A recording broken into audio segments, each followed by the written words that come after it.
आज हमारी पहली क्लास है, तो फर्स्ट ऑफ ऑल मैं अपना इंट्रोडक्शन देना चाहूँगी सभी स्टूडेंट्स को। I am Khushboo Chaudhary, clinical dietitian at Siliguri. मैंने मास्टर्स किया हुआ है क्लिनिकल न्यूट्रिशन एंड डायटेटिक्स में। यहाँ पे हम डाइट रिलेटेड सारी क्वेरीज क्लियर करेंगे, डाइट रिलेटेड डीप नॉलेज को एक्सप्लेन करेंगे एंड किस बीमारी में किस तरह की डाइट दी जाती है, हम यहाँ पे ये चीज़ें पढ़ेंगे। ओके, साथ ही एनाटॉमी एंड फिजियोलॉजी भी थोड़ा हमें पढ़ना होगा ताकि हम जान पाए कि हम किस डिजीज को कैसे क्योर कर सकते हैं। ओके, तो आज क्योंकि हमारा इंट्रोडक्टरी क्लास है तो आज हम स्टडीज के सिलेबस की ओर नहीं जाएंगे, जस्ट हम इसका इंट्रोडक्शन करेंगे। ओके, सभी कैमरा ऑन करेंगे तो मुझे इजी होगा। सारे स्टूडेंट्स अपना कैमरा ऑन कर लीजिए प्लीज।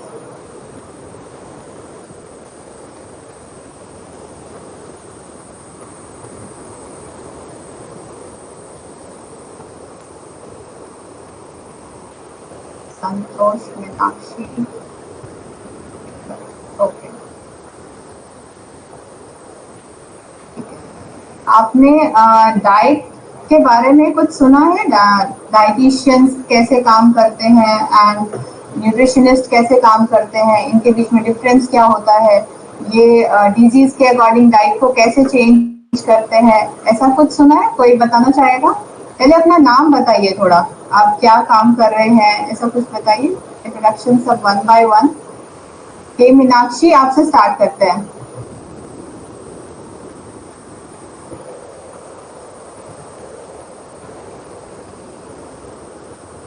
आप माइक ऑन कर लीजिए।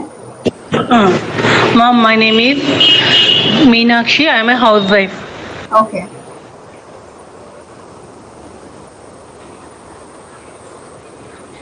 नेक्स्ट मीना केवल, आप बताइए please.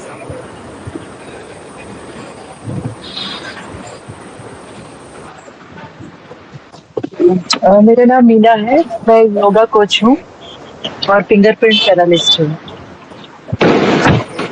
Yoga coach and physiotherapist दोनों साथ में कर रहे हैं आप? Fingerprint analyst, fingerprint analyst. Okay okay, thank you. Next Kusum Nayak. हाँ, हेलो मैम, मैं हाउसवाइफ हूँ लेकिन मैंने पहले बीएससी माइक्रोबायोलॉजी किया था और लास्ट ईयर मैंने certificate course in naturopathy and yoga किया था डोंबिवली से। और अभी ये मुझे और डीप में तो आपने पढ़ा होगा पहले भी। हाँ, मैं साइंस स्टूडेंट हूँ, थोड़ा पढ़ा है मैंने। Okay, that will be easier for me. Next G Surya Chandni.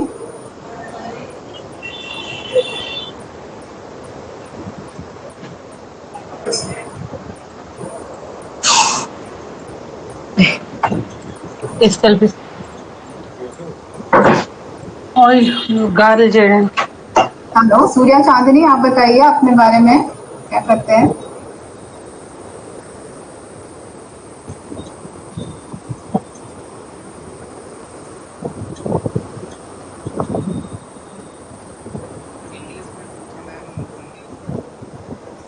Yeah, Surya Chandani, can you tell me about what you are doing right now?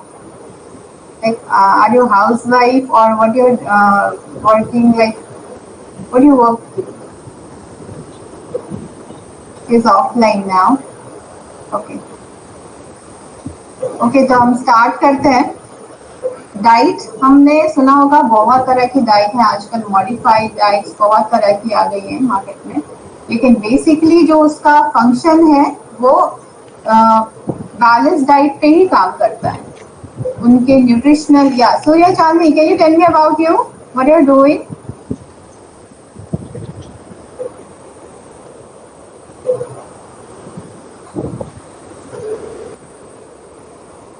And she is having any issue? Okay.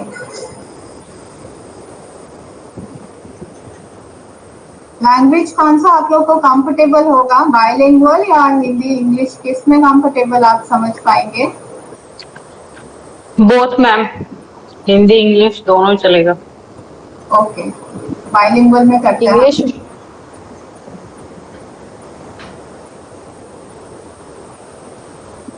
जो scientific word है वो English में ही अच्छा होगा। हाँ, वो तो English में ही करना पड़ेगा। Ma'am, myself Meenakshi, I need in English. Okay, English will be better. who is physician here? Someone, Surya Chandani. Okay, you are a physician. You have done MBBS with MD. Okay. Okay, that's fine. So आपने थोड़ा तो nutrition, you must have studied some part of nutrition also in your MBBS, I think.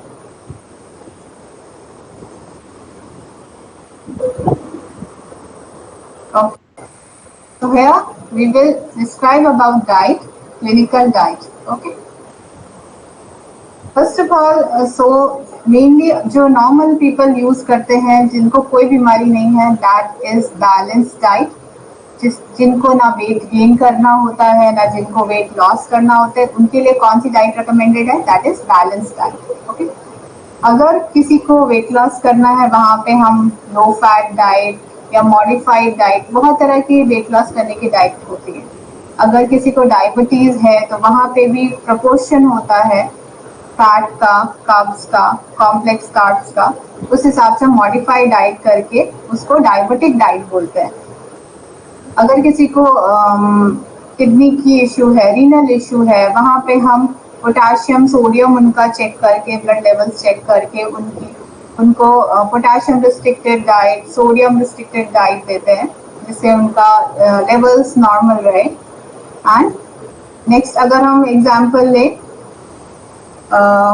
Weight gain का, उस case में कई लोग सोचते हैं कि हमें रिच इन शुगर खा लेना है या फैट ज़्यादा खा लेना है, बट दैट इज रॉन्ग। उस केस में हमें प्रोटीन, लीन प्रोटीन ज़्यादा खाना है, जिससे कि हमारा गुड बॉडी वेट गेन हो, ना कि फैटी बॉडी वेट गेन हो। साथ ही हमें एक्सरसाइज करना होगा या फिर योगा करना होगा, जिससे हमारा टोन अप हो एंड मसल एक्सरसाइज हो, जिससे हमारा वेट गेन हो सके। ओके, एंड नेक्स्ट अगर हम बात करें कि किसी बीमारी को क्या बिना डाइट के ठीक किया जा सकता है, तो दैट इज नो।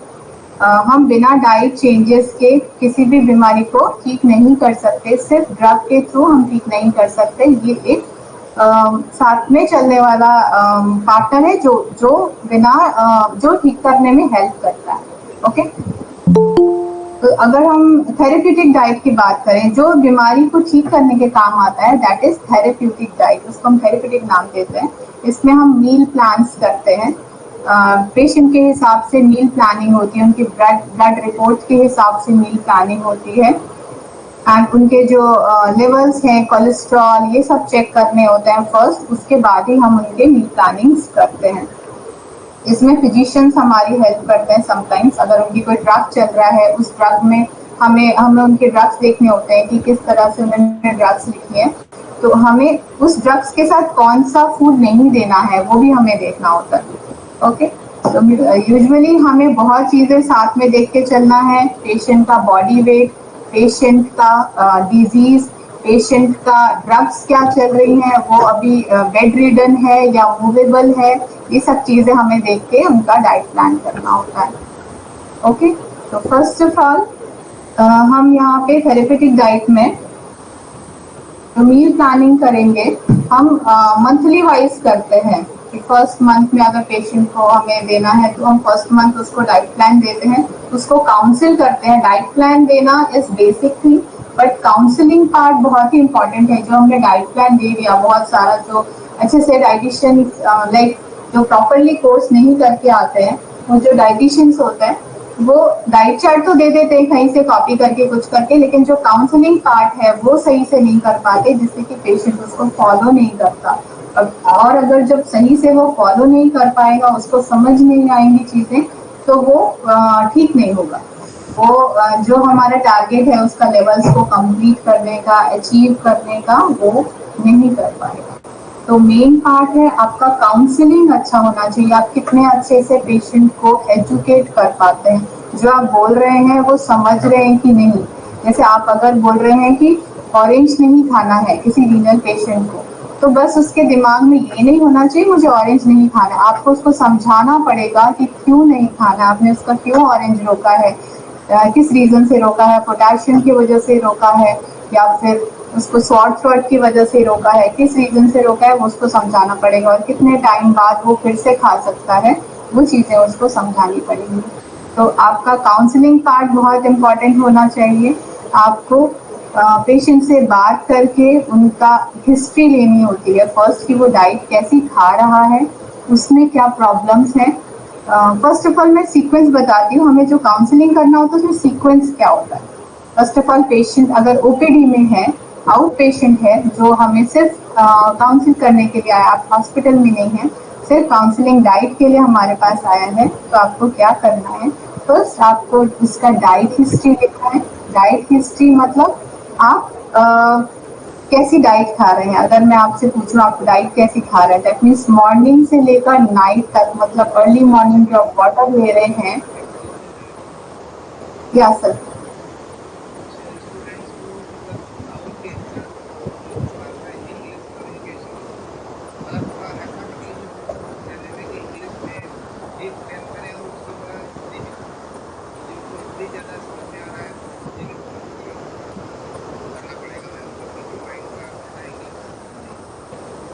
तो हम सर फिर साउथ स्टूडेंट के लिए तो पूरा ही इंग्लिश बोलना होगा, तो फिर हिंदी आई थिंक, और किसी को प्रॉब्लम नहीं होना चाहिए हिंदी में। अगर किसी को क्लास चाहिए तो फिर तो हमें सेपरेट करने से अच्छा होगा, 2 बैचेस कर सकते हैं, क्योंकि एक ही क्लास में उसको हम एक बार इंग्लिश एक बार हिंदी तो नहीं कर सकते। आई थिंक हम सिर्फ इंग्लिश कर सकते हैं अगर इंग्लिश में किसी को प्रॉब्लम नहीं है तो।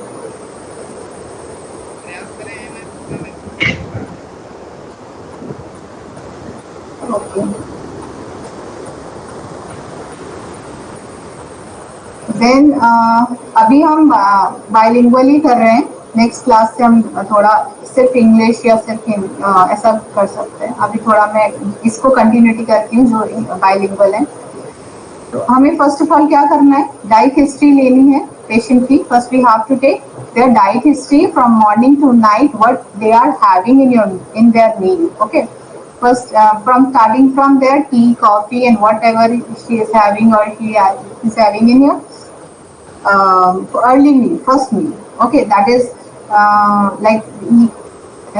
he or she can have biscuit with tea. आपको वहाँ पे करेक्ट करना है। Okay, Santosh Kumar has raised hand. Okay ma'am वो अभी आज से नोट्स तो नहीं बनाने हैं ना? थोड़ा बनाइए, आपको सारे जो आपको नोट्स जो मिलेंगे उसमें सब कुछ नहीं होगा। आपको जो मैं बता रही हूँ उसमें से आप कुछ कुछ पॉइंट्स नोट करते जाइए तो अच्छा होगा। आपके खुद के नोट्स बहुत बेनिफिशियल होंगे। जो मैं बताती हूँ उसमें प्रैक्टिकल नॉलेज काफी कुछ होगी, तो आप उसको थोड़ा बहुत नोट डाउन करते जाइए तो बहुत ही अच्छा होगा। कालिंदी मैम कोई रेज हैंड कर रहा था, एक बार आप देख के ना प्लीज। नो मैंने किया था मैम, मैंने किया था वो। ओके, तो फर्स्ट ऑफ ऑल हमें क्या करना होता है, उसकी डाइट हिस्ट्री लेनी होती है, that is first part.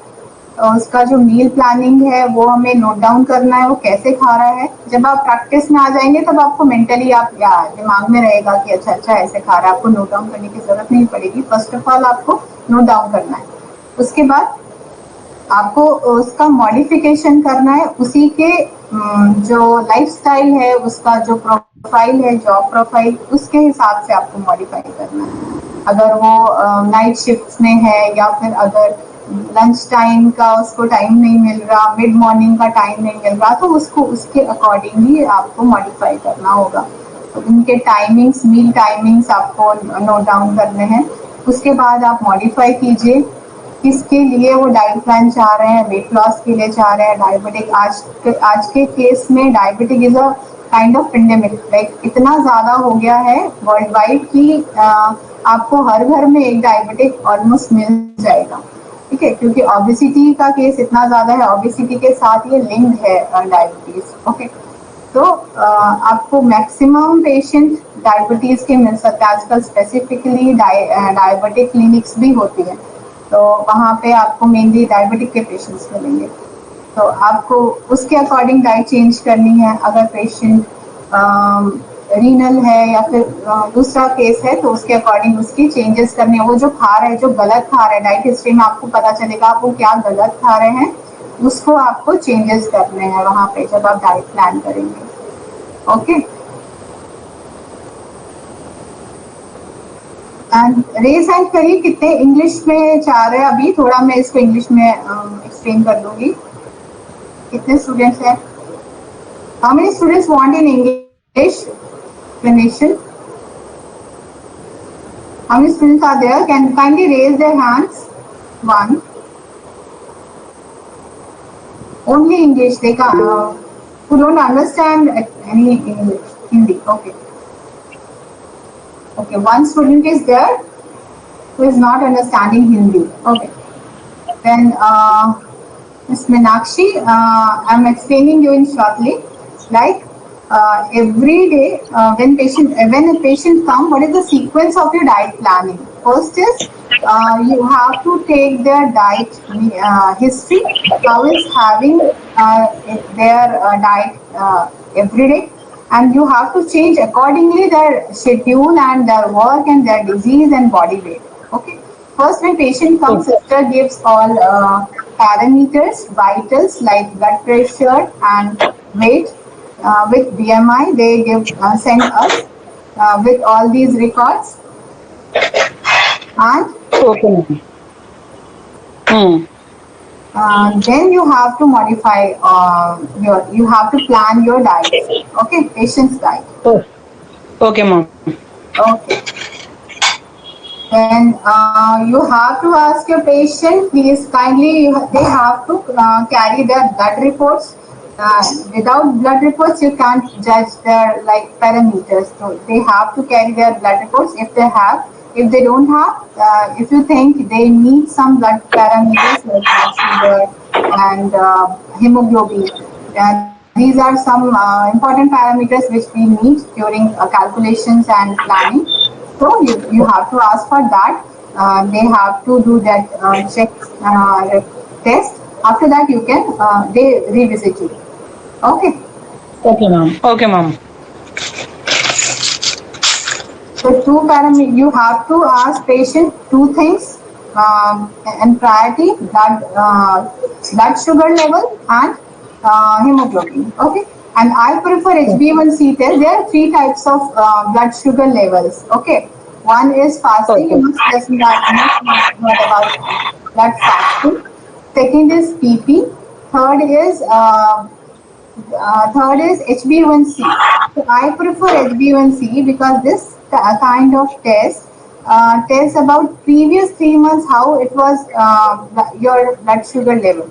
So it is more trusted report. So I prefer HbA1c patient if it is obese or if it is if the patient is above 40. I recommend that. Okay. Okay.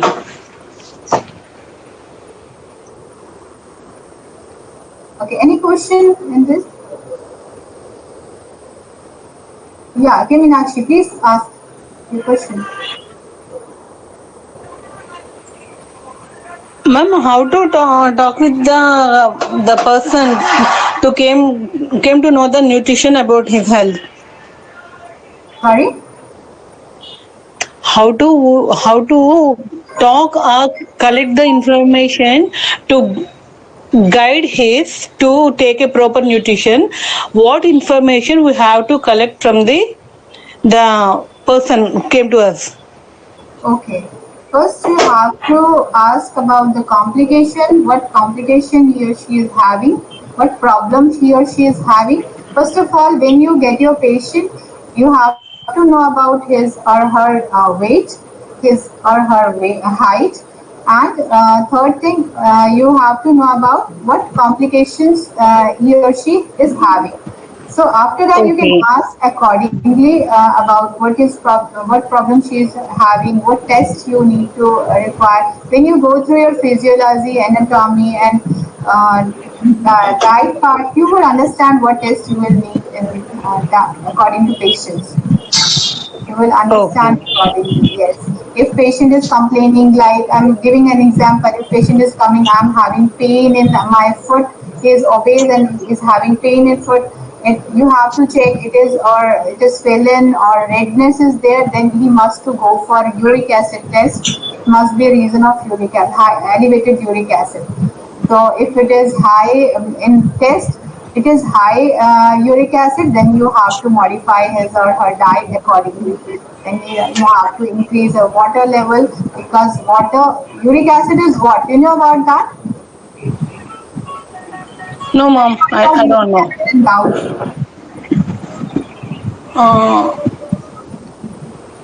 Ma'am uric acid, ma'am बताऊं? Yeah, please.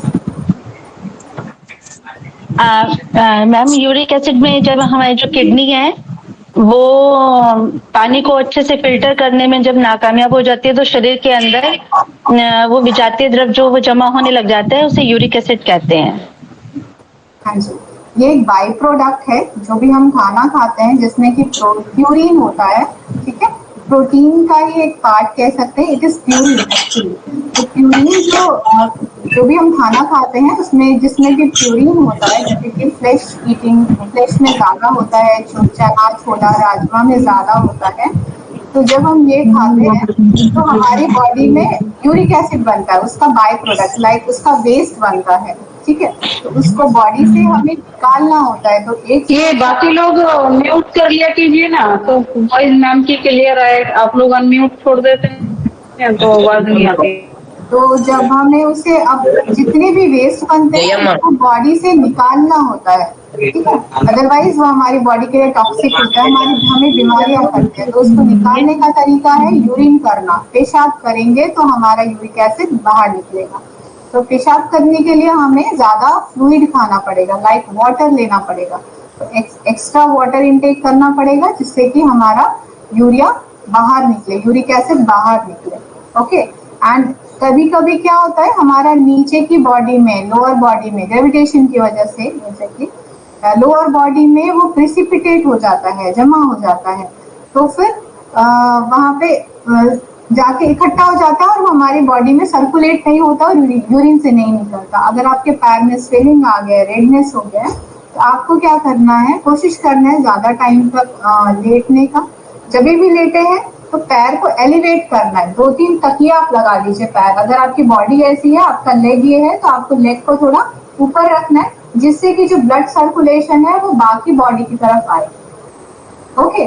Blood circulation easily हो यहाँ पे। और जो यहाँ पे precipitate है, ये अगर लेग है, यहाँ जो प्रेसिपिटेट है आपका यूरिक एसिड, वो वापस ब्लड पूल में आए और आपका यूरिन के थ्रू बाहर निकल पाए। तो ये इसका ट्रीटमेंट होता है, ओके। एंड साइट्रस फ्रूट भी खाए जाते हैं, जैसे कि लेमन हो गया, आपका विनेगर हो गया, ये सब हमें ऐड ऑन करने से हमें इजी होता है यूरिक एसिड। मैम बार्ली पीने से भी यूरिक एसिड बहुत जल्दी चला जाता है। बार्ली पीने के पीछे कोई साइंटिफिक रीजन तो नहीं है, अभी दूसरा किसी लाइक थेरेपी में होगा, आई डोंट नो, मगर साइंटिफिकली बार्ली के पीछे बार्ली मीन्स तो कैसे फंक्शन करता है इसके पीछे कुछ नहीं है। बार्ली क्या मैम? जौ का पानी, जौ का पानी, बार्ली मतलब जौ का पानी। मैं बताती हूँ इसमें कैसे फंक्शन करेगा। ये कम नहीं करता, लेकिन अगर हम रिप्लेस करें आपका वीट से या दूसरे से, तो कंपैरेटिवली वीट से बार्ली में प्यूरिन कम होता है। इसीलिए ऐसा नहीं कि आप यूरिन वाला खाना भी खा रहे हैं और आप बार्ली खा लेंगे तो आपका यूरिक एसिड कम हो जाएगा, ऐसा नहीं होगा। आप रिप्लेस करिए प्यूरिन वाला खाना छोड़ के, लाइक चना छोला राजमा छोड़ दीजिए एंड बार्ली में शिफ्ट करेंगे तो उसमें प्यूरिन कम है। लेकिन ये बहुत ही इनप्रैक्टिकल है, पेशेंट्स को बहुत ही मुश्किल होगा रोटी चावल छोड़ना। तो मेरे पेशेंट्स को इजीली मैं रोटी चावल खा के भी वो यूरिक एसिड कम कर लेते हैं। यही 2 टेक्निक है। कि आपको एक और चीज होती है इसमें कि फास्टिंग नहीं रखना है इस केस में। फास्टिंग में क्या होता है, हमारा बॉडी का मसल ब्रेक डाउन होता है, उसमें भी आपका यूरिक एसिड फिर बनता है। 3 चीजें हैं जो ध्यान में रखनी होती है। you have to avoid fasting, you have to reduce your fasting time। जो रात में हम सोते हैं उसमें भी जो लेट से ब्रेकफास्ट करते हैं उनका भी फास्टिंग टाइम बढ़ जाता है। तो अर्ली ब्रेकफास्ट करना है, आपको पानी ज्यादा पीना है। आपको अगर प्रेसिपिटेट होके रखा है किसी बॉडी पार्ट में, मैक्सिमम टाइम लोअर बॉडी में होता है, दैट मीन्स आपका लेग्स फीट्स वहाँ पे होता है, फीट में होता है, तो आपको उसको एलिवेट करके रखना है जिससे कि सर्कुलेशन इजी हो, आपका ब्लड पूल में वापस आए यूरिया और आपका यूरिन से निकल सके। Okay,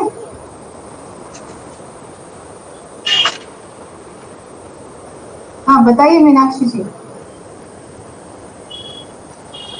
No, mom. Just my mic is on. Okay, you can under your raise hand. It will be better. I'm confusing. Okay. You have to ask something. Okay, mom. Yeah.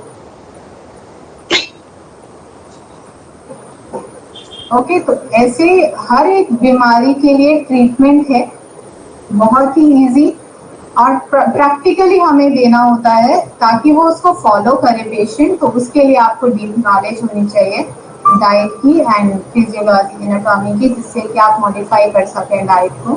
तो इसीलिए आप सारी classes ध्यान से करिए, notes बनाइए, जो भी मैं बोलूँ उसके काफ़ी कुछ पॉइंट्स होंगे जो मैं प्रैक्टिकली जो मैं फेस करती हूँ एवरीडे, उसकी मैं डिस्कस करूँगी, उसके आप नोट्स बनाइए। तो आपको जब अब एग्जाम होगा या प्रैक्टिकली आप घर में किसी को ट्रीट करेंगे तो आपको बहुत इजी होगा। आपके हर एक दिन के बीमारी के पीछे डाइट एक ट्रीटमेंट है, आप किसी भी बीमारी को डाइट से ठीक कर सकते हैं। ओके, डायबिटीज ऐसा बीमारी है जो आज के डेज में थोड़ा मिथ हो रहा है कि इसको ठीक किया जा सकता है, ऐसा नहीं है। डायबिटीज के ब्लड लेवल को नॉर्मल किया जा सकता है, ठीक है। आपका पैनक्रियाज अगर खराब हो जाता है जब 70%, तब हमें पता चलता है कि हमें डायबिटीज है। तब तक क्योंकि 30% 40% भी अगर आपका पैनक्रियाज काम करेगा, आपने पढ़ा होगा शायद कि पैनक्रियाज ही है जो इंसुलिन सिक्रीट करता है, राइट? आपको पता होगी चीज, जो आपके शुगर लेवल को कंट्रोल करता है ना। तो पैनक्रियाज एक बॉडी पार्ट है जो हमारे शुगर लेवल को कंट्रोल करता है। तो डायबिटीज में हमें कैसे ट्रीटमेंट करना है, हमें ऐसी डाइट देनी है जो आपके ब्लड शुगर लेवल को नॉर्मल कर दे, वो रिवर्स हो जाता है। आपका पैनक्रियाज ठीक नहीं हो सकता साइंटिफिकली। तो आपको हम हमेशा लाइफ लॉन्ग के लिए पेशेंट को नॉर्मल शुगर में लेके आ सकते हैं। तो वही उसका ट्रीटमेंट है। अगर वो नॉर्मल शुगर है तो ये कोई बीमारी ही नहीं हुई, हम उस पेशेंट को नॉर्मल लाइफ जीने के लिए दे रहे हैं, उसकी किडनी खराब नहीं होगी, उसके आइज खराब नहीं होंगे। डायबिटीज ऐसी कोई बड़ी बीमारी नहीं है। वो क्या करती है, जब ब्लड शुगर लेवल बॉडी में बढ़ जाता है तो आइज को खराब कर देती है, किडनी को खराब कर देती है। लेकिन अगर आप पेशेंट का ब्लड शुगर लेवल नॉर्मल कर देते हैं तो फिर वो एक बीमारी ही नहीं रही, वो आप नॉर्मल लाइफ उसको दे पाएंगे। तो आप कोशिश करिए डायबिटीज के बारे में अच्छे से क्लास करिए, जब मैं डायबिटीज के बारे में डिस्क्राइब करूँ। आपके आसपास में कम से कम 2-3 लोग तो होंगे जो जरूर डायबिटिक होंगे, तो उनको गाइड करिए। बहुत सारे मैम, बहुत सारे। आजकल बहुत डायबिटिक पेशेंट है। इवन बच्चों में आजकल ओबेसिटी इतनी ज्यादा डेवलप हो गई है। हमारे बड़े लोग कई बार बोल देते हैं क्यूट है बच्चा, पतला हो जाते तो अच्छा नहीं है, इसको और खिलाओ। लेकिन आइडियल बॉडी वेट बहुत जरूरी है। बच्चा मोटा करना इज नॉट गुड, बच्चे को आइडियल बॉडी वेट में रखिए, ठीक है। बच्चे को कई बार एक चीज मैं बताना चाहूंगी कि जब हम किसी के घर जाते हैं, मोस्टली लोग क्या करते हैं, चिप्स का पैकेट लेके जाते हैं, है ना। ये सब चीजें 5-5 रुपए में, 10-10 रुपए में जो आती है वो जंक होती है, कचरा होती है। जंक मीन्स कचरा। Don't give them these kind of foods. उनको एक एप्पल दे दीजिए, बनाना एक ट्रेंड बनाइए, डिफरेंट ट्रेंड, जिसमें कि आप जिनको आपके लव्ड वंस हैं उनको ही आप देंगे चीजें, गिफ्ट्स, है ना। तो कोशिश करिए हमेशा अच्छी चीजें दें। आप अच्छी चीजें देंगे, बच्चे भी सीखेंगे कि अच्छा हमें यही मिल रहा है, यही एक हमारे लिए रिवॉर्ड है। आप अगर बड़े ही उनको ये सब चीजें देंगे तो बच्चे तो खाएंगे। और इनमें ऐसे कंटेंट्स होते हैं जो कि एडिक्ट कर देते हैं बच्चे को। अगर आप एक वीक बच्चे को चिप्स दे रहे हैं, वो 8th डे को जरूर रोएगा कि मुझे चिप्स दो ही दो। उसमें अजीनोमोटो होता है, बहुत सारी चीजें होती है जो मेंशन भी नहीं होती है और उसमें डाली रहती है। ओके, तो आप ये सब चीजें कभी भी छोटे बच्चों को खुद भी उनके सामने मत खाइए। अगर आप खुद को कंट्रोल नहीं कर पा रहे तो कम से कम बच्चों के सामने मत खाइए, है ना। एक मैं अगर एग्जांपल दूं कि जैसे सिगरेट है बहुत बुरी चीज, हम जानते हैं सभी लोग, वैसे ही चिप्स है मेरे लिए। वो वैसे ही बच्चे को एडिक्ट करती है। शुगर वैसी ही चीज है, वो लोगों को एडिक्ट कर देती है, उसका एडिक्शन हो जाता है। आप 4-5 दिन शुगर खाइए, मिठाई खाइए आफ्टर फूड, फिर 6th डे आप जरूर ढूंढेंगे कुछ तो मीठा चाहिए, है ना। एंड मीठा चीनी की किसी को भी जरूरत नहीं है, आपको नॉर्मल राइस रोटी से सफिशिएंट अमाउंट ऑफ कार्बोहाइड्रेट्स मिलता है। आप मीठा खाइए, ठीक है, फेस्टिवल्स में खा लीजिए, होली दिवाली इन सब चीजों में, बट एवरीडे बेसिस पे चीनी खाने की जरूरत नहीं, उसको आप स्किप करिए। एक टारगेट रखिए 20 डेज तक नो शुगर, तो फिर नो शुगर मनाइए और उसके बाद आपको अपने आप वो छूट जाएगा। 20 to 30 डेज में आपको एडिक्शन छूट जाएगा। तो मैं मैम कुछ पूछना था। या प्लीज। मैम मैं ये पूछना चाह रही हूँ कि आपने डायबिटीज का जो बताया है कि नॉर्मल हो जाता है, लेकिन शुगर जो है वो कभी ठीक नहीं होता होने के बाद। वो एक बार डायबिटिक पेशेंट होने के बाद वो डायबिटिक ही कहलाएगा। ओके, उसका पैनक्रियाज अगर हम अंदर से चेक करें तो वो रीजनरेट नहीं होता, वो वैसा ही रहता है। लेकिन हम उसके 30% से जो पैनक्रियाज फंक्शन कर रहा है उतने ऐसी डाइट देंगे जो जितना सिक्रीशन वो कर पा रहा है, वो पूरी तरह से तो खराब नहीं हुआ है, 30% तो काम कर रहा है, राइट। तो हम उतने पैनक्रियाज से जितना सिक्रीशन हो रहा है इंसुलिन का, उस वैसी डाइट देंगे जो उतने इंसुलिन से काम हो जाए, उसका नॉर्मल लेवल रहे, क्योंकि वो थोड़ा थोड़ा सिक्रीट कर रहा है। ओके, तो हमें ऐसी डाइट देंगे जिसमें एट ए टाइम ज्यादा इंसुलिन की जरूरत नहीं पड़े, स्पाइक नहीं हो, लाइक शुगर का स्पाइक नहीं हो। तो मेरा क्वेश्चन ये मेन क्वेश्चन मेरा इसमें ये था मैम कि जैसे हमने उसे एक्सरसाइज करा के कुछ योगा करके रेगुलरली उसका हम जो डायबिटीज है वो नॉर्मल लेवल पे ले आए हैं, ब्लड लेवल जो है, तो उसका वो क्या वो उससे जीवन भर उसी तरह से वो एक्सरसाइज करता रहेगा मेंटेन, तो तभी ब्लड जो है उसका शुगर जो है नॉर्मल रहेगा, या फिर वो अगर छोड़ देता है तो वो दोबारा से उभर के आएगा? क्या है इसमें, थोड़ा सा बताएंगे आप? हाँ जी, हाँ जी। एक पेशेंट है, मान लीजिए पेशेंट ए है, ठीक है, नाम रखते हैं उसका, उसको डायबिटीज डायग्नोस हुआ, फिर हमने उसका डाइट प्लान किया और साथ में योगा कराया, जिससे कि उसका ब्लड शुगर लेवल नॉर्मल हो गया, ठीक है। अभी नॉर्मल होने के बाद उसने 2 महीने तक उसको लगा मेरा तो नॉर्मल रह रहा है, अब तो मैं नॉर्मल इंसान हो गया, अभी मैं सब कुछ खा सकता हूँ। उसने फिर से शुगर वाली चीजें खाना स्टार्ट कर दिया जो हमने बंद की थी डाइट में। हम सिंपल शुगर कभी भी पेशेंट को नहीं दे सकते। ओके, उसने फिर से जूसेस स्टार्ट कर दिया, सिंपल शुगर स्टार्ट कर दिया, योगा मान लीजिए वो कर रहा है या योगा भी छोड़ दिया है। योगा क्यों जरूरी है? क्योंकि हमारा जो ऑर्गन है पेनक्रियाज, यहाँ पे जो ऑर्गन है वो फंक्शन करे, उसके लिए उसको मोबिलाइज करते हैं, मूवमेंट देते हैं, एंड मेनली टमी फैट को घटाते हैं। हमें योगा से क्या करना है, उसका पेट के आसपास जो फैट है वो कम करते हैं, राइट, ताकि वो अच्छे से सिक्रीशन करे इंसुलिन का। अगर उसके पास कोई एक ऑर्गन है ऐसे उसके ऊपर पूरा फैट जमा हुआ है, ओके, तो सिक्रीट कैसे करेगा, पूरी तरह से सेल फंक्शन नहीं कर पाएगा। तो हमें योगा से क्या करना है, उसका टमी फैट रिड्यूस करना है, ओके, एंड बॉडी को मोबिलाइज करते रहना है। मूवमेंट बॉडी ज्यादा इंसुलिन सिक्रीट करता है, ज्यादा जो मूवमेंट करता है वैसा बॉडी इंसुलिन ज्यादा सिक्रीट कर पाता है, ना कि जो स्टेडी रहता है, बैठा रहता है। ओके, तो हमने उसको योगा प्लस डाइट से उसको नॉर्मल कर दिया for 2 months. After that, he stopped doing yoga, he stopped doing diabetic diet, he stopped taking diabetes diet. Then again his HbA1c will increase, his fasting level will increase. So lifelong, if any patient is becoming diabetic, he or she have to maintain his exercise and diabetic diet. Okay, that's why I'm saying that diabetes is not. Okay, ma'am. Thank you. Yeah, diabetes is not reversible. Diabetic blood sugar levels can be reversible. Okay, levels को हम reverse करके normal कर सकते हैं, जिससे कि वो normal life जी सकता है। डायबिटिक डाइट बहुत टफ नहीं है, बहुत ही इजी है। नॉर्मल इंसान, अगर मैं कहूँ मैं जो डाइट खाती हूँ वो भी डायबिटिक डाइट है, मैं शुगर नहीं खाती रेगुलर बेसिस पे, तो हम डायबिटिक डाइट बहुत ही इजी प्लान कर सकते हैं, बहुत ही प्रैक्टिकल वे में प्लान कर सकते हैं जिसको पेशेंट इजीली फॉलो करता है। ओके, एंड उनका लेवल्स इजीली नॉर्मल होता है। हमें फिर टेस्ट कराने होते हैं उनके आफ्टर 1 मंथ एंड फिर से रिव्यू करना होता है। आपको पेशेंट को बोलना है रिव्यू करते रहिए एटलीस्ट फर्स्ट ऑफ ऑल उनको 1 मंथ के बाद, उसके बाद 2 मंथ पे उनको रिव्यू करना होता है जिससे कि उनका लेवल्स अच्छा रहे और उनका ऑर्गन्स खराब नहीं है। यानी हमको उनको ऑर्गन्स बचाने हैं, आपका ये रोल होगा। ओके,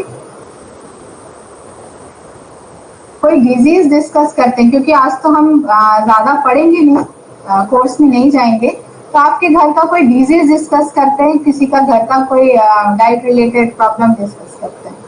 कोई बोलना चाहेगा? 15 मिनट्स है हमारे पास।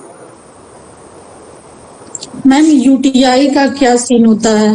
ये जैसे आजकल गर्ल्स में या फीमेल में यूटीआई की बहुत सारी प्रॉब्लम आ रही है, तो उसके बारे में कुछ प्लीज आप एक्सप्लेन कीजिए। हाँ, यूटीआई के बारे में आपने जैसे पूछा, इसमें सीजन भी मैटर करता है। आप नोटिस करेंगे कि जब हम पानी की जब कमी होती है, यूरिन जब हम कम पास करते हैं तब यूटीआई बढ़ने लगता है। विंटर्स में कई बार जब बहुत विंटर हो जाता है तब हम पानी कम पीते हैं, हमें यूरिन कम पास होता है। जब बहुत गर्मियाँ होती हैं तो उस टाइम हमारा स्वेटिंग होने लगती है एंड उस वजह से भी हमारा इनटेक कम हो जाता है। हम ध्यान नहीं देते अपने पानी पे, इनटेक पे, और हमारी स्वेटिंग में पानी निकलता है, यूरिन के थ्रू नहीं निकलता। जितना यूरिन पास होगा उतना हम उसका एक पीएच होता है यूरिन का, ठीक है, वो पीएच मेंटेन रहता है। जब हम यूरिन पास करते हैं उसकी हेल्प से हमारा बैक्टीरिया वहाँ पे ग्रोथ नहीं होता है, तो हमें यूरिन पास करना होता है, इसके लिए ज्यादा पानी पीना होता है। इसका यही टेक्निक है। एंड प्लस अगर मान लीजिए यूटीआई हो गया, फिर हमें क्या करना है, हमें साथ में विटामिन सी चीजें खानी है, जैसे कि लेमन हो गया, आंवला हो गया। अब आंवला तो आप सालों भर कोशिश करिए खाने की, है ना, एंड लेमन आप एवरीडे वाटर में ऐड करके या फिर सैलेड में ऐड करके, आपकी दाल में ऐड करके कोशिश करिए आधा लेमन आप एवरीडे खाएं, तो उससे आपका विटामिन सी कंप्लीट हो जाएगा। ओके, आपका कोई भी infection, UTI is a infection, ठीक है, कोई भी जब इन्फेक्शन है उस केस में हमें विटामिन सी बढ़ाना है। तो विटामिन सी के सोर्सेस साइट्रस फ्रूट होते हैं, ऑरेंजेस, लेमन, आमला बहुत रिच है, अमरूद हो गया, है ना, गुआवा, ये सब बहुत रिच है, तो हमें ये चीजें खानी होती है। और जैसे कि मैम यूटीआई का जैसे आपने बताया कि पानी के इंटेक से कम होता है, बट मैम ऐसा भी हमने देखा कि जैसे अगर हम वॉशरूम 2-3 लोगों के बीच, जैसे ऑफिस जाते हैं, ऑफिस में स्टाफ हमारा, स्टाफ के साथ में अगर हम 4-5 एक साथ जाते हैं, तो क्या उस केस में भी ऐसा होता है? देखिए, अगर आपका इम्यून वीक है, ठीक है, मैं भी ऑफिस जाती हूँ, मैं भी उस तरह से स्टाफ टॉयलेट है उसमें बहुत लोग जाते हैं, ठीक है, लेकिन हर किसी को क्यों नहीं यूटीआई होता? किसी किसी को ही क्यों होता है? हर किसी को आप नहीं देखेंगे यूटीआई होता है जो पब्लिक टॉयलेट शेयर कर रहे हैं। ओके, सिर्फ उनको होता है जिनका इम्यून वीक है, जिनका विटामिन सी इनटेक कम है, उन्हीं को होगा, हर किसी को नहीं होगा। किसी किसी को होगा, बार बार हो रहा है, बार बार हो रहा है, तो क्यों हो रहा है? बिकॉज उनका इम्यून वीक है, वो फाइट नहीं कर पा रहे। इन्फेक्शन तो हर की बॉडी में जा रहा है, एवरीडे, यहाँ से, हाथों से, हर जगह से जा रहा है, ठीक है, तो लेकिन आप उसको फाइट कर पा रहे हैं क्या? उसके लिए बॉडी रेडी है? नहीं। जिनको बार बार हो रहा है that means they are weak, उनका न्यूट्रिशनल लेवल वीक है, तो उनको अपना न्यूट्रिशन लेवल सुधारना होगा, विटामिन सी इंक्लूड करना होगा। तो हर इन्फेक्शन के लिए अलग चीजें हैं, तो इसके लिए यूटीआई के लिए आपको विटामिन सी इंक्रीज करना होगा। Okay, thank you so much ma'am. Ma'am मेरा क्वेश्चन है कि आपने बताया कि नींबू हमें हाँ जी, अनीता जी को बोलने देते हैं, पहले उन्होंने स्टार्ट किया। हाँ जी मैम, आपने बताया कि हमें कम से कम आधा नींबू रोज खाना चाहिए, है ना, लेकिन मैंने सुना या पढ़ा या हमारे एक टीचर ने भी बताया कि जो नींबू होता है वो आधा नींबू के सिर्फ 3-4 बूंदे जो होती है वो हमारा विटामिन सी का काम करती है। इससे ज्यादा अगर हम नींबू खाते हैं रोज तो वो हमारे शरीर में से कार्बन को अलग करता है, क्योंकि इसमें एसिड होता है और वो हमारे ब्लॉकेज का कारण सबसे ज्यादा बनता है। तो हम ये बात थोड़ा सा क्लियर कीजिए प्लीज। हो रहा है। ओके, हाँ जी, हाँ जी। तो हाँ जी, विटामिन सी देखिए, अगर हम ज्यादा खा रहे हैं उस केस में हमारा यूरिन से निकलता है, पहली बात, हम उसको स्टोर नहीं कर सकते। एंड जहाँ एसिड्स की बात हो रही है, हमारी बॉडी में ऑलरेडी बहुत से एसिड्स होते हैं, ठीक है। साइंटिफिकली साइंस में ऐसा नहीं है कि आप बहुत एसिड खाना खाएंगे तो कुछ हो जाएगा, क्योंकि हमारी बॉडी में HCl बनता है, पेट के अंदर बहुत ज्यादा HCl बनता है जो हमारे खाने को डाइजेस्ट करता है। तो ये हमारे लिए ऐसा कुछ भी नहीं है कि हम ज्यादा लेमन खाएंगे तो हमारे लिए बुरा होगा, ऐसा कुछ भी नहीं है, ठीक है। तो आप आराम से खा सकते हैं, हाफ लेमन 1 लेमन एवरीडे आप खा सकते हैं। आप ज्यादा खाएंगे तो विटामिन सी का यही बैड चीज है, बैड साइड है कि वो स्टोर नहीं होता, विटामिन बी एंड सी, क्योंकि वाटर सॉल्युबल है। तो हम ज्यादा खाते हैं तो ये यूरिन के थ्रू निकल जाता है। तो हमें हाफ लेमन एटलीस्ट एवरीडे खाना चाहिए। कोशिश करिए आयरन रिच जो फूड है उसके साथ मिलाएं, क्योंकि जब भी हमको आयरन एब्जॉर्ब करना है बॉडी में तो उसके लिए विटामिन सी लगता है। बिना विटामिन सी के आयरन वाला आप खाना खाएंगे तो वो बॉडी में एब्जॉर्ब ही नहीं होगा, उसको विटामिन सी चाहिए साथ में, एक की तरह है। तो कोशिश करना है कि जिसमें भी आयरन है, जैसे कि आपका स्प्राउट्स जब खा रहे हैं, चना छोले का जो स्प्राउट्स होता है, तो उसमें आप लेमन जरूर ऐड करिए। ओके मीना जी, आप कुछ बोल रहे थे प्लीज। मैम अभी जिनको ऑलरेडी एसिडिटी होती है वो लोग अगर लेमन खाएं तो उनका बढ़ नहीं जाएगा, मतलब ऐसा प्रिकॉशन कुछ लेना है क्या? हाँ मैं बताती हूँ एसिडिटी का क्या रीजन होता है। 2-3 रीजन है। आपको एग्जांपल देंगे आपके किसको एसिडिटी हो रही है, और मैं फिर उस केस में बताऊंगी एक्चुअली क्या रीजन है उनका। वो 45 इयर्स की लेडी है मैम, तो उसको हमेशा रहते है पेट में जलन, तो मैं उसको नींबू लेने के लिए बोला तो उसने बोला इससे और बढ़ गया उसका। तो तब मैं कंफ्यूज हुई कि ये लेमन क्या सबके लिए नहीं होता है ऐसा? हर चीज हर डायबिटिक भी है, हर चीज हर किसी के लिए नहीं होती है। जैसे आपके लिए स्प्राउट्स अच्छा है, किसी और के लिए स्प्राउट्स खराब भी है, ठीक है।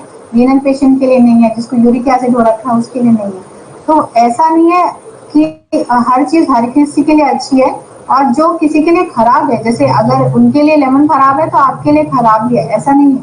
तो आपको person to person physical condition के हिसाब से मॉडिफाई करना होता है। तो लेमन अगर मैं रोज खाऊंगी मुझे कुछ नहीं है, अगर मैं रोज खाऊंगी तो मुझे फायदा करेगा। लेकिन ऑलरेडी किसी को एसिडिटी है, वो खाली पेट में अगर लेमन खा रहा है तो उनकी एसिडिटी को बढ़ाएगा, ठीक है। तो उनको ध्यान रखना है वो फास्टिंग नहीं करे, मॉर्निंग ब्रेकफास्ट सबसे ध्यान रखें कि वो जल्दी करें, क्योंकि जो एम्प्टी स्टमक है हमारा पेट का, अगर वो लेमन नहीं भी खाएंगे तो भी उनको एसिडिटी होगी, ठीक है। लेमन एक रीजन नहीं है, उनको एसिडिटी इसलिए हो रही है क्योंकि उनका बॉडी में जो एसिड बन रहा है, ठीक है, वो उनको एसिडिटी दे रहा है। तो वो नहीं बने, उसको कैसे न्यूट्रलाइज किया जाए? द रीजन इज वो भूखे रह रहे होंगे, शायद वो लेट तक ब्रेकफास्ट कर रहे होंगे, लेट से कर रहे हैं, तो जो HCl बन रहा है उसको कुछ डाइजेस्ट करने के लिए नहीं मिल रहा है, न्यूट्रलाइज करने के लिए नहीं मिल रहा है, तो अभी वो एसिड का क्वांटिटी ज्यादा हो गया, ठीक है। जब हम खाते हैं खाना तो वो बेसिक कल्चर का होता है, तो उस एसिड को और बेसिक कल्चर मिलके वो न्यूट्रलाइज होता है, ठीक है। तो वैसे हम मॉडिफाई करते हैं। तो उनको ध्यान रखना है फास्टिंग नहीं करें, उनको ध्यान रखना है थोड़ा करके वाटर इनटेक करते रहें, उनको चेक करना है उनका वाटर कैसा है, वाटर कंटेंट भी अगर खराब है, आयरन रिच है बहुत ज्यादा, तो फिर भी गैस होगी उनको। एंड बहुत सारे रीजन है उनका, एक बीमारी के पीछे बहुत सारे रीजन हो सकता है, पेशेंट से डायरेक्टली बात करके समझ में आ सकता है कि क्या रीजन है। Okay thank you ma'am. हाँ जी, उनके केस में उनको लेमन का क्या करना है, खाली पेट में कभी भी नहीं खाना है उनको। पेट जब भरा रहे, उनका मील हो चुका है, उसके बाद वो सैलेड के साथ खा सकते हैं, ऐसा कर सकते हैं। लेकिन उनका केस उनसे डायरेक्टली बात करके समझ में आएगा कि क्या है। मैम जैसा कि आपने बताया लेमन का, मैम पहले मुझे भी एसिडिटी की प्रॉब्लम थी, तो मतलब हम मतलब ऐसा करते थे ना, सुबह मॉर्निंग में मतलब वार्म पानी और वाटर और उसको लेमन हनी सब मिक्स करके पीते थे, तो मैम उससे और एसिडिटी बढ़ जाती थी। बट जब मुझे ये सब नॉलेज नहीं था, यानी मैं योग वगैरह नहीं करती थी, मुझे कोई नॉलेज नहीं था, तो मैं सोचती थी ऐसा क्यों हो जाता है, जब उसको पी लेते हैं तो ज्यादा हो जाता है। पर मैं जब से योग वगैरह मतलब हम करने लगे, मुझे ये सारी चीजें पता हो गई, ये सारी चीजें मतलब कब मेरे बॉडी से चली गई मुझे पता ही नहीं। अब कोई एसिडिटी नहीं, कुछ भी नहीं, और लेमन तो मैं लेती ही लेती हूँ, प्लस उसके साथ मैं आंवला जूस हो गया, इसको भी मैं लेती हूँ, तो अभी कुछ भी ऐसा नहीं है। हाँ, बट जो मैम मीना मैम ने बताया कि खाली पेट लेने से ये लेमन ये होता है एसिडिटी, और अभी अगर मैं लेती हूँ मैम तो नहीं होता है, या वो चीजें रिकवरी हो गई या क्या हुआ आई डोंट नो, बट अब नहीं होता मेरे को, ये चीजें बिल्कुल सही हो गई। खाली पेट में अगर किसी को एसिडिटी होती है तो खाली पेट में लेमन उनको नहीं लेना है, उनको कुछ खा के फिर ही लेना है। अगर किसी को एसिडिटी ज्यादा हो रही है तो कोशिश करें सिर्फ वाटर लें, और गर्म पानी ज्यादा नहीं लें, नॉर्मल बॉडी टेम्परेचर। ज्यादा गर्म खाना या ज्यादा ठंडा खाना भी एसिडिटी को बढ़ाता है, एसिड रिलीज ज्यादा करता है। तो बॉडी आपका टेम्परेचर जैसा है कोशिश करें उसी टेम्परेचर का इंटेक करें। या कुछ ऐसा भी है मैम कि टाइमली जैसे खाना हमने खा लिया, यानी 6 से 7 के बीच में खाना खा लिया, भोजन ले लिया, ये भी हमारे लिए बहुत फायदेमंद होता है। या लेटते टाइम अगर हम लेफ्ट साइड को लेटते हैं और हमारे राइट नोस्टल चलते हैं तो उससे भी हमारी जो डाइजेशन सिस्टम होती है, साइड में स्टमक है, स्टमक आपका इस साइड में है तो आपको उसी साइड लेना है ताकि उसको रेस्ट मिले और वो धीरे धीरे चर्निंग हो। स्टमक डाइजेशन में क्या होता है, चर्निंग होता है, स्टमक ऐसे ऐसे ऐसे इसको चर्न करता है खाने को टाइम बनाकर। तो अगर आप ऐसे करेंगे उल्टा, स्टमक ऐसे ऊपर है, तो फिर उसको इजीली चर्निंग वो नहीं कर पाएगा, इसीलिए हमें लेफ्ट साइड बोला जाता है इसके पीछे। यस मैम, तो वही मैं बोली मैम कि जैसे आप 1 से 1.5 घंटे आप लेफ्ट साइड को लेट जाते हैं और आपका राइट नोस्टल स्टार्ट हो जाता है चलना, तो डेफिनेट अगर आप देखते हैं कि आप किसी भी साइड को लेटते हैं फिर राइट हो जाते हैं या स्ट्रेट हो जाते हैं तो आपको एसिडिटी नहीं बनेगी, क्योंकि ये सारी चीजें मैंने प्रैक्टिकल करके देखी है। तो अब बिल्कुल सारी चीजें सही हैं। तो मैं बताना चाहूंगी कि जिनको ऐसी प्रॉब्लम है तो इस चीज का विशेष ध्यान रखें, जैसे कि मैम 6 बजे से पहले या 6 से 7 के बीच में आप भोजन ले लें, और फिर उसके बाद से केवल लिक्विड चीजें लें और कुछ भी ऐसा ना लें, मिल्स में कुछ भी ना लें, तो ये चीजें सही हो सकती हैं, एसिडिटी की प्रॉब्लम सही हो सकती है। और लेटने का तो इसको विशेष ध्यान रखें कि खाना खाने मतलब लेफ्ट साइड को ही लेटे, जिससे हमारा राइट नोस्टल चलने लगे, तो उससे हमारे डाइजेस्टिव सिस्टम सही हो जाते हैं। रेड चिलीज अवॉइड करना है, क्योंकि रेड चिली क्या करता है, अंदर जाके कोटिंग कर देता है स्टमक के अंदर लेयरिंग, तो फिर वो रिमूव करता है बार बार, तो उससे भी एसिडिटी होती है। तो स्पाइसेस कम खाने आपको। रिफाइंड मैम, रिफाइंड को भी अवॉइड करें, और व्हाइट सॉल्ट है उसको भी अवॉइड करें। अगर ये छोटी छोटी चीजें हैं, यस मैम, हम ध्यान रखते हैं तो बिल्कुल एसिडिटी नहीं होगी। और जितने लोग प्लेटफॉर्म पर हैं, अभी बताना चाहती हूँ कि मैं बहुत बड़ी मतलब मुझे एसिडिटी की प्रॉब्लम थी, मेरे पूरे घर वाले परेशान थे, बट अभी ऐसा हो गया कि अब कुछ भी ऐसा नहीं है, बिल्कुल नॉर्मल हो गया। टाइमिंग खाने का जरूर ध्यान रखें, क्योंकि आपका स्टमक को भी पता होना चाहिए किस टाइम HCl सीक्रेट करना है, तो टाइमिंग आप मेंटेन करिए। अगर आप 9 बजे खा रहे हैं या 8 बजे भी खा रहे हैं तो उस टाइम को फिक्स करिए, और सोने के थोड़ा पहले खाइए, एटलीस्ट 2 आवर्स, जिससे कि वो डाइजेशन अच्छा हो सके। यंग एज में तो लोग डाइजेस्ट कर लेते हैं इजीली, थोड़ा स्ट्रांग होता है डाइजेशन, लेकिन जैसे जैसे टाइम बढ़ता है थोड़ा वीक होता है अगर बॉडी, तो आपको इन सब चीजों का बहुत ध्यान रखना है। और मैम मिल्क वगैरह को भी अवॉइड करना चाहिए, एसिडिटी वालों, कब्ज वालों को मिल्क भी अवॉइड करना चाहिए, या तो लेना है मिल्क ले सकते हैं 2 घंटे पहले, सोने से 2 घंटे। फैट वाला मिल्क आपको गैस्ट्राइटिस को बढ़ाता है, लेकिन अगर आप फैट रिमूव करके मिल्क लेंगे डबल टोन तो आपको गैस्ट्राइटिस नहीं करेगा। एंड बहुत गर्म नहीं लेना है मिल्क, आप नॉर्मल टेम्परेचर का मिल्क ले सकते हैं। कोई केसेस है, डायबिटीज का केस है, उसमें आपको मिल्क देना होता है बेड टाइम में, तो वहाँ के केस में आप डबल टोन मिल्क दे सकते हैं पेशेंट को। तो आज की क्लास ऑलमोस्ट खत्म होने जा रही है। आई होप इंटरेस्टिंग क्लास लगी होगी, एंड हाँ जी मैम, टाइम पे ज्वाइन करिए, एंड कुछ भी क्वेरी होने से you can. Thank you ma'am. Thank you so much ma'am. आज जो भी हमने पढ़ा, थोड़ा सा उसका 5 मिनट्स टाइम, 10 मिनट्स टाइम निकाल के कुछ पॉइंट्स लिख लीजिए, जिससे आपको दिमाग में रहेगा क्या क्या हमने बोला, तो उसमें काफी चीजें आपको बाद में इजी होगा करने में, ठीक है। तो थोड़ा सा आप 10 पॉइंट्स बनाइए, थोड़ा हम कल डिस्कस करेंगे कि आपने 10 चीजें क्या सीखी, ठीक है। 10 छोटे छोटे पॉइंट्स आप बना सकते हैं। मैम इसका Thank कुछ you, ma'am. notes वगैरह आप लिखवाओगे या खुद से ही बनाने होंगे? हाँ जी, मैम इसके नोट्स वगैरह कुछ आप बनवाओगे या खुद से ही बनाने होंगे? खुद से बनाइए, नोट्स तो आपको मिलेंगे यहाँ से भी, एंड आपको खुद से भी जो मैं बोल रही हूँ एवरीडे बेसिस पे उससे आप अपने नोट्स बनाइए, उसमें बहुत चीजें आपको मिलेंगी इंफॉर्मेशन। अभी तो हमने सारी चीजें बहुत रफली बात की है, लेकिन जब हम स्पेसिफिकली पॉइंट टॉपिक वाइज जाएंगे तब आपको नोट्स बनाने हैं। तो आप మరి ఎందుకు గొడవ దేనికి మామూలుగా తీసిన తప్పే నడక आज कितने अटेंडेंस हो गए मैम स्टूडेंट्स कितने हो गए आज?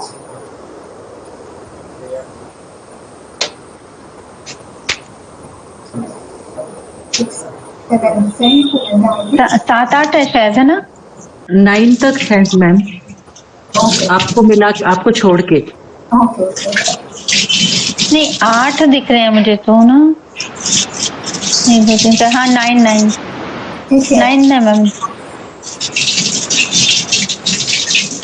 मैम ये सिलेबस में अगर हेल्थ कंडीशन के हिसाब से भी आप बताएंगे कि ये आपको खाना है, ये न्यूट्रिशन आपका रहना चाहिए, हेल्थ कंडीशन के हिसाब से इसमें कवर होगा क्या इस सिलेबस में?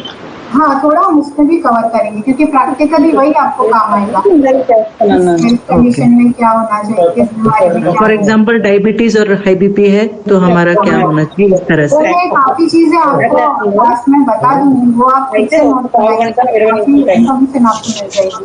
आपको स्पेसिफिकली डायबिटीज का नोट्स नहीं मिलेगा, लेकिन हम क्लास में काफी कुछ डायबिटीज का सारा बेसिक्स बता देंगे जिससे कि आपको नॉलेज हो जाएगी इसकी। Okay ma'am, thank you. आप क्वेरीज लास्ट में हम एवरी क्लास के बाद जब से क्लासेस 2 क्लास अभी ऐसे ही रखेंगे और स्टूडेंट्स प्रोबेबली जुड़ने वाले हैं, उसके बाद हम स्टार्ट करेंगे। एंड जो भी क्लास होगी उसके बाद हम कोशिश करेंगे लास्ट के 10 मिनट्स क्वेश्चन करेंगे जिससे कि हम आपका क्वेरीज को क्लियर कर सकें। Okay, thank you. Okay, and करते हैं क्लास को। Good night everyone. Thank you so much, ma'am.